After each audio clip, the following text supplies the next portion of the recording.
तर नमस्कार मित्रांनो, मी तुमचा गोविंद काळे। तर संघर्ष योद्धे चित्रपटाचे जरांगे साहेबाच्या भूमिकेत असलेले रोहन पाटील सर आज माझ्यासोबत आहेत आणि ते आपल्या किल्ले धारूळ येथेच येत आहेत। त्यांना थोडा उशीर झाला, एकचा टाइम होता त्यांचा येण्याचा।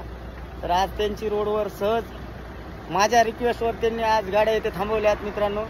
तर आपण नक्की 14 जूनला येणाऱ्या संघर्ष योद्धाला असं भरभरून असं प्रेम द्या, अशी माझी एक कलाकाराची विनंती आहे।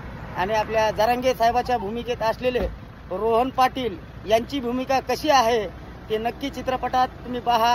यूट्यूबवर त्यांचं गाणं आलेलं आहे, त्या गाण्याला लोकांनी भरभरून असं प्रेम दिलेलं आहे मित्रांनो। तर नक्की आपण ते गाणंही पहा आणि येणाऱ्या 14 जूनला तुम्ही हा चित्रपट अख्खा महाराष्ट्रभर प्रदर्शित होणार आहे। तर आपण भरभरून असं प्रेम द्या। उरा मंदी माया त्याच्या काळ्या मेघावानी